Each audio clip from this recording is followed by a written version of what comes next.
چندر سنگھ نصب سب سے پہلے بیمل شاہ کے مندر پہنچ گیا۔ اس کا خیال تھا کہ مائی بانمتی سو چکی ہوگی، مگر جب چندر سنگھ نے ایک داسی سے پوچھا تو اسے معلوم ہوا کہ مائی جاگ رہی ہے، مگر وہ کسی سے ملاقات نہیں کرتی۔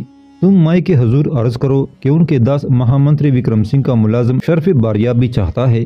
چندر سنگھ نے اس قدر عاجزانہ لہجے میں کہا کہ داسی حیران رہ گئی۔ یہ عزت و احترام تو خود راجہ رتن سنگھ کو بھی حاصل نہیں تھا۔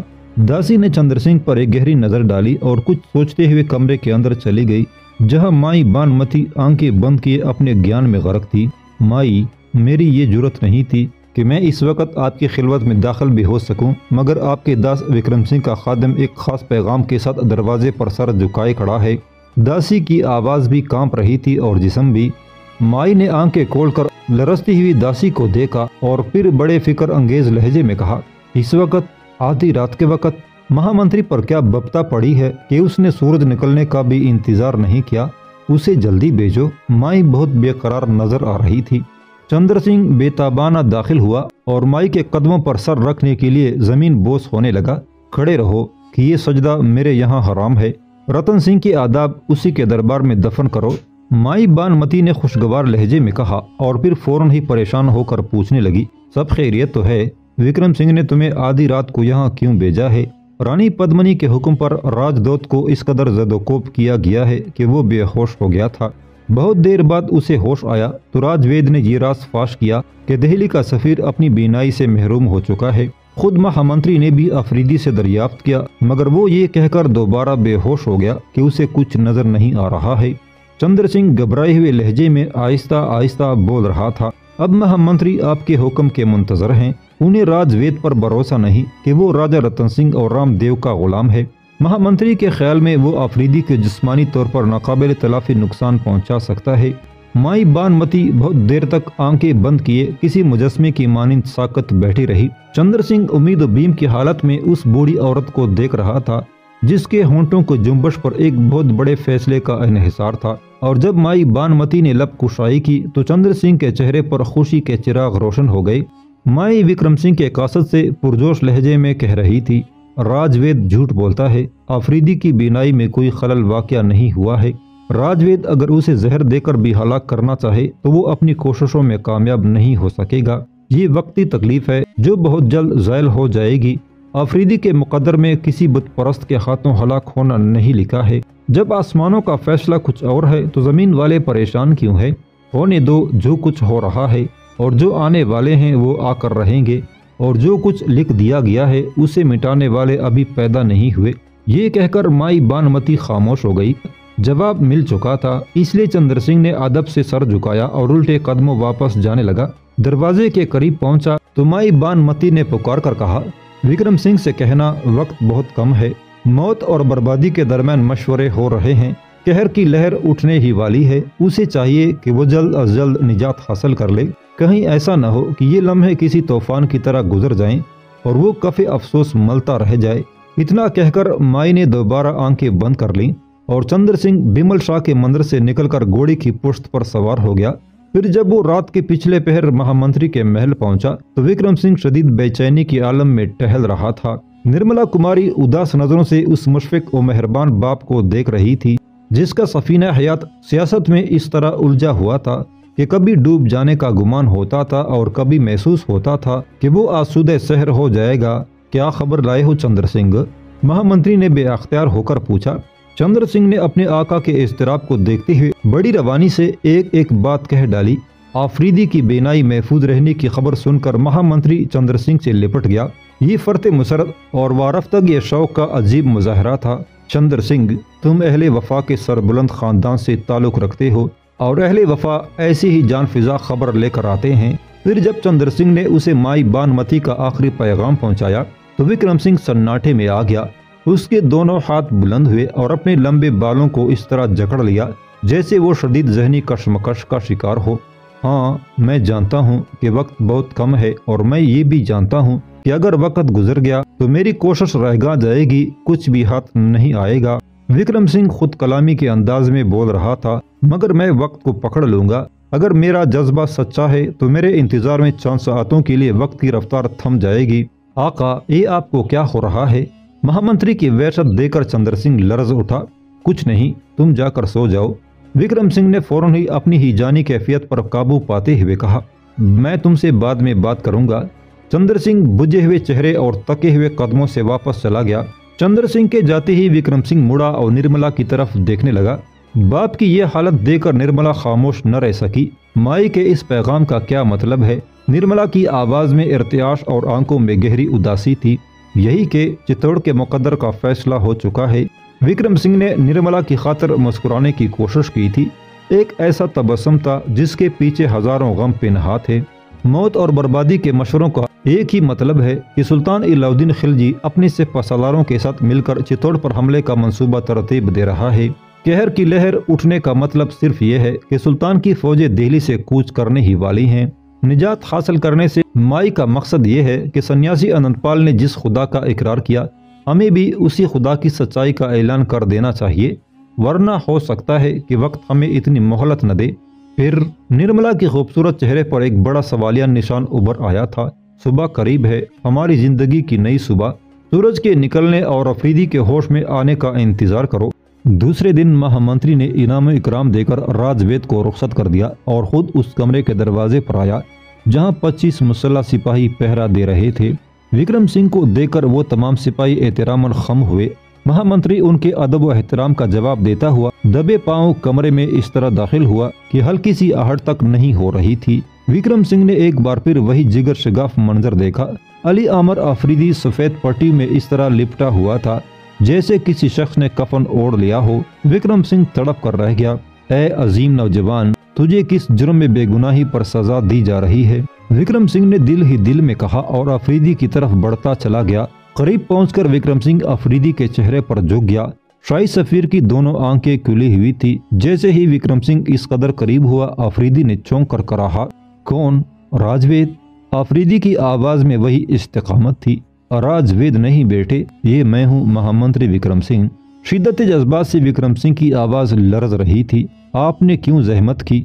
अली आमर अफरीदी के होंठों पर हल्की सी मुस्कुराहट उभर आई, ऐसी मुस्कुराहट जो अपने हर जावी से जख्मी और शिकस्ता थी। आप तो साहिबान इक़्तिदार में से हैं, आपको अपने ओहदे का लिहाज रखना चाहिए। मेरी मिजाज पुरसी के लिए रानी पद्मनी और राजा रतन सिंह की फौज का कोई सिपाही या उनका कोई खिदमतगार ही काफी था। हम जिस दर्जे के लोग हैं उसी पैमाने पर हमारी तवाज़ु भी होना चाहिए। बराह करम आप तशरीफ ले जाएं। मेरे लिए राजवेद या किसी मुलाजिम की मौजूदगी बहुत है, और उसकी भी क्या ज़रूरत है। जब आदाब सिफारत ही कत्ल कर दिए गए तो फिर शाही सफ़ीर जिए या मरे, इससे कोई फ़र्क नहीं पड़ता। विक्रम सिंह अफरीदी के तर्ज कलाम पर हैरत ज़दा रह गया। मौत के मुंह में भी वही तेवर थे, बिस्तर मर्ग पर भी वही बेनियाजी थी, और दस्ते कातिल को शहरक के करीब देखकर भी जिंदगी की वही अदा थी, सरफरोशाना अदा जो किसी एक का हो जाने के बाद दूसरे की गुलामी तस्लीम नहीं करती। नहीं बेटा, तुम मामूली इंसान नहीं हो, विक्रम सिंह ने आहिस्ता से अफरीदी के जख्मी सर पर हाथ रखते हुए कहा। तुम तन्हा एक पूरा अहद सियासत हो, हिंदुस्तान की तारीख का एक मुकम्मल बाब हो, अलाउद्दीन खिलजी का अक्स ज़ात हो और दिल्ली के सुल्तान का एक जिंदा और मुतहरक हुक्म हो। विक्रम सिंह ने अफरीदी की दिलजोई करते हुए कहा, सुल्तान का वही अक्स ज़ात जिसे अंधेरों के हवाले कर दिया गया, अलाउद्दीन खिलजी का वही हुक्म जिसकी धज्जियाँ हवा में उड़ा दी गईं और एक एक हर्फ जलाल को पैरों से मसला गया। अगर मैं इतना ही मोतबर था तो खुद रानी पद्मनी और राजा रतन सिंह को मेरी अयादत के लिए आना चाहिए था। गुफ्तगू करते वक्त अफरीदी के चेहरे पर करब की अलामत नुमायां हो जाती थी, और ये अलामत उन जख्मों की सोजश का नतीजा थी जो उसके पूरे जिस्म पर सजे हुए थे। कातिल किसी की अयादत को नहीं आते। सोजे दर्द से विक्रम सिंह का लहजा भी जल उठा था। दोनों तुम्हें कत्ल कर देना चाहते हैं, फिर मुझे अब तक हलाक क्यों नहीं किया गया? एक बेदस्त पास सफीर और हजारों मुसल्ला राजपूत, शरर फिशा तलवारें, जहर में बुझे हुए तीर, फौलादी नेज़ें, क्या मेरे कत्ल के लिए इतना साजो सामान नाकाफी है कि रानी पद्मनी चाहती है कि मैं खुद अपनी गर्दन काट कर उनके कदमों में रख दूं? 1 माह से ज्यादा अरसा हो गया, मैं तो रोजाना ही अपनी मौत से ये सवाल करता हूँ, ऐ मर्ग नागहां, तुझे क्या इंतजार है?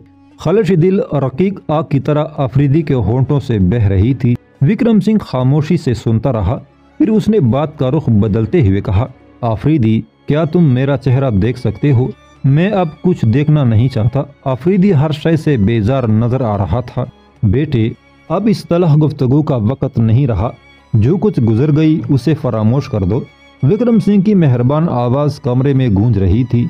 मुझे सिर्फ इतना बता दो कि तुम्हारी क़ुव्वत बेनाई ज़ाइल हो गई है या तुम अपनी आंखों से देखने की सलाहियत रखते हो। आप इन दोनों हालतों में किसको पसंद करेंगे? आफरीदी के लहजे की तलखी बरकरार थी। आफरीदी, तुम मुझे समझने की कोशिश करो, मैं तुम्हारा हमदर्द हूँ। विक्रम सिंह की आवाज़ से उसके दिल का दर्द झलक रहा था। ये मेरी जिंदगी की कैसी अजीब मुश्किल है कि मैं तुम्हें अपनी जुबान नहीं समझा सकता। तुम रानी पद्मिनी की कैद में नहीं, मेरे मकान के एक महफूज तरीन कमरे में हो। तुम नहीं जानते कि मैं तुम्हें यहाँ तक किस तरह लाया हूँ। ये कहकर विक्रम सिंह ने आफरीदी को तमाम वाक़यात तफसील से सुना डाले। आफरीदी का पूरा चेहरा पट्टियों से ढका हुआ था। उसके चेहरे से उसके दिली तासुरात जाहिर न हो सके, मगर बेनूर आंखों में कई रंग उबर कर डूबे और पुतलियां कई बार काम कर रह गईं। फिर एक तवील वक्फे सकूत के बाद आफरीदी विक्रम सिंह से मुखातब हुआ। आखिर आपको मेरी जिंदगी से इतनी दिलचस्पी क्यों है? आफरीदी ने पहली बार वाज़ेह अल्फाज में महामंत्री से एक नाजुक सवाल किया था। मैं उस शख्स का सफ़ीर हूँ जो आपके वतन की बुनियादें तक उखाड़ फेंकेगा। आप जिन देवताओं को पूछते हैं वो उन्हें महज पत्थर के खिलौने समझता है। वो सरबुलंद है और आपके सरों को अपने कदमों पर झुका देना चाहता है। उसका तमद्दुन अलग है और आपकी तहजीब व सकाफत जुदा है। सियासत की बसात पर वो आपका दुश्मन है और आप उसके खून के प्यासे। फिर उसी के नाम बरसे हमदर्दियाँ क्यों? महामंत्री, मैं आज तक इस राज को समझने से आजिज रहा कि रानी पद्मिनी मुझे कत्ल करना चाहती हैं और आप अपनी जिंदगी को खतरात में डालकर मेरी जान बचाना चाहते हैं। आपकी ये नवाजिशात इंसानी फितरत के खिलाफ हैं। मुझे बताएं कि ये सब कुछ क्यों हो रहा है? मैंने सोचा था कि किसी फुर्सत के लम्हे में तुम्हें मुतमईन करने की कोशिश करूंगा, मगर अब महसूस होता है कि वक्त मेरी गिरफ्त से निकल चुका है। विक्रम सिंह बहुत ज्यादा अफसरदा नजर आ रहा था। बेशक तुम उस शख्स के सफीर हो जो अन करीब हमारी जमीन पर कहर बनकर बरसने वाला है, मगर फिर भी तुम मुझे अजीज हो और ये रिश्ता बिल आखिर सन्यासी अनंतपाल तक जा पहुंचता है। अनंतपाल मेरे रूहानी रहनुमा थे और तुम उनके रूहानी फर्जंद। इस ताल्लुक से तुम्हारे और मेरे दरमियान भी एक अटूट रिश्ता कायम होता है। मैं उस रिश्ते को किस तरह मुनक़ता हो जाने दूं? क्या किसी मोहब्बत करने वाले गैरतमंद बाप ने अपने बेटे को मसाइल की आग में जलता छोड़कर अपना दामन बचा लिया है? ऐसा कभी नहीं हुआ। आज चित्तौड़ की तारीख भी उसी मुक़द्दस रिवायत को दोहरा रही है। विक्रम सिंह की आंखें अश्कबार हो गई थी, मगर आफरीदी उन आंसुओं को नहीं देख सकता था। क्या अब भी तुम्हें किसी वजाहत की जरूरत है? क्या अब भी तुम उस राज को समझने से कासर हो कि मैं अपनी जान पर खेलकर तुम्हारी जिंदगी क्यों बचाना चाहता हूँ? आफरीदी कुछ देर तक सन्नाटे के आलम में खुली आंखों से देखता रहा। फिर ये आंखें चंद लम्हों के लिए बंद हुई और उसके रुखसारों पर जले हुए अश्कों की दो शमें रोशन हो गईं। जुबान का इस्तेमाल तो सब कुछ कर लेते हैं, मगर दर हकीकत आंखें ही इंसानी जज्बों की सच्ची तर्जुमान होती हैं। मैं समझ गया। आफरीदी की आवाज़ कांप रही थी। आज अंदाजा हुआ कि पत्थरों की बस्ती में शबनम गुल का सीना रखने वाले कैसे कैसे लोग जिंदा हैं। सन्यासी अनंतपाल अजीम इंसान थे। उनकी गवाही बहुत बड़ी गवाही थी। जुबान कट जाने के बाद हक की शहादत देना ये उन्हीं जैसे हौसलामंद इंसान का काम था। हम तो मुसलमानों के घर में पैदा हुए इसलिए मुसलमान हैं, मगर वो शख्स जिसे चित्तौड़ के दफाकारों ने जला दिया हमसे बड़ा मुसलमान था। सन्यासी जानते थे कि उनके इकरार का अंजाम लर्ज़ाखेज मौत है, मगर फिर भी उन्हें जो कुछ कहना था वो इस तरह कह गए कि आने वाले ज़माने सदियों तक उनकी आवाज़ सुनते रहेंगे। सन्यासी के बाद आप भी एक बड़े इंसान हैं कि रोशनी को बचाने के लिए खुद अंधेरों की तरफ बढ़ रहे हैं। अली अमर अफरीदी अभी अपना बयान जारी रखता, लेकिन विक्रम सिंह ने उसकी बात काट दी। बेटे, इन बातों का वक्त नहीं है। मैं नहीं समझता कि मेरी जिंदगी के चंद दिन भी बआफियत गुजर जाएं। मौत मुझसे इतने करीब है कि मैं उसके कदमों की चाप मुसलसल सुन रहा हूँ। चित्तौड़ के जाबुर सफाक इंसान जहर का प्याला लिए मेरे नज़दीक पहुँच चुके हैं। मैं उसे पीने से पहम इनकार कर रहा हूँ, मगर कब तक? वो तादाद में बहुत ज़्यादा हैं। किसी भी लम्हे जहर जबरन मेरे जिस्म में उतार दिया जाएगा, इससे पहले कि मेरे होंठ नीलगो होकर पतरा जाएं और दिलो जिगर कटकर खून बन जाएं। मैं भी उसी पैगाम पर गवाही देना चाहता हूँ जिसे सन्यासी अनंतपाल ने सुना और जिसकी तस्दीक के लिए अपनी जान गिनवा दी। मुबारक हो महामंत्री, आपको आपकी ज़िंदगी का ये सबसे खुशगवार सफ़र मुबारक हो। वो सफ़र जो मौज खून से शुरू होता है और फिर इंसानी ज़िंदगी को हमेशा के लिए सरखरू कर जाता है। میں اس کانٹوں بری شہرا پر آپ کو خوش آمدید کہتا ہوں۔ یہی خارزار حیات ایک دن مہکتے ہوئے پھولوں کی راہ گزر پر ختم ہو جائے گا۔ آپ کی اس آبلہ پائی کو آفریدی کا سلامی عقیدت جو اس سفر میں آپ کا مقدر بننے والی ہے۔ آبلوں سے بہنے والے اس پانی کو بھی میری محبتوں کا سلام جو اپنی قدر و قیمت میں دریائے بڑیچ اور گمبھیری کے پانی سے زیادہ حیات بخش اور مقدس ہے۔ وکرم سنگھ کی آنکھوں سے بہنے والے آنسو تیز ہو گئے۔ اس نے ایک بار پھر آفریدی کے سر پر اپنے دونوں ہاتھ رکھ دیے۔ میں ایک خوش نصیب انسان ہوں جسے تمہارے آنے سے روشنی کا چراغ ملا، مگر مجھے اتنا بتاؤ کہ تمہاری آنکھوں کی روشنی کا کیا حال ہے؟ کل رات تم کچھ دیر کے لیے ہوش میں آئے تھے اور تم نے مجھ سے کہا تھا کہ تمہیں کچھ بھی نظر نہیں آ رہا ہے۔ نظر تو مجھے اس وقت میں نہیں آ رہا، لیکن میں اپنی آنکھوں کے سامنے دھندلے سے سائے محسوس کر رہا ہوں۔ آفریدی نے بجھے ہوئے لہجے میں کہا، مائی بانمتی ٹھیک کہتی ہیں، تمہاری بینائی آہستہ آہستہ بحال ہو جائے گی۔ وکرم سنگھ اچانک بہت زیادہ پرجوش ہو گیا تھا۔ راجویت جھوٹ بولتا تھا، میں نے اسے رخصت کر دیا۔ یہ کہہ کر مہامنتری نے آفریدی سے مائی بانمتی کا غائبانہ تعارف کروایا اور اسے پوری صورتحال سمجھائی۔ مائی نے کہا تھا کہ تمہاری بینائی آہستہ آہستہ لوٹ آئے گی اور میں اپنی آنکھوں سے دیکھ رہا ہوں کہ تم تیزی سے صحتیابی کی طرف بڑھ رہے ہو۔ مجھے اپنی آنکھوں کا کوئی غم نہیں ہے، ایک دن تو ان چراغوں کو بجھنا ہی ہے۔ آفریدی کا لہجہ سوگوار نہ تھا۔ میں اپنی موت سے نہیں ڈرتا، مگر آپ سے التجا کرتا ہوں کہ کسی طرح مجھے دہلی تک پہنچا دیجیے۔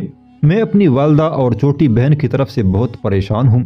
روز انہیں خواب میں چیختے ہوئے دیکھتا ہوں، پتہ نہیں کہ وہ نقاب پوش کون ہے جو میری ماں اور بہن کی طرف بڑھتا ہوا نظر آتا ہے۔ آفریدی جسے جبر و تشدد کی انتہا بھی متاثر نہ کر سکی تھی، وہ اپنے خونی رشتوں کو یاد کر کے رونے لگا تھا۔ بیٹے، اگر میں صورتحال پر قادر ہوتا تو تمہیں بہت پہلے اس عذابوں کے جنگل سے نجات دلا چکا ہوتا، لیکن کسی سے کیا کہوں؟ تصور میں بھی آ سکتی نہیں مجبوریاں میری۔ یہی خدا کا بڑا کرم ہے کہ تمہیں ان درندوں کے منہ سے کھینچ کر یہاں تک لے آیا۔ وکرم سنگھ اپنی بیچارگی پر کافی افسوس مل رہا تھا۔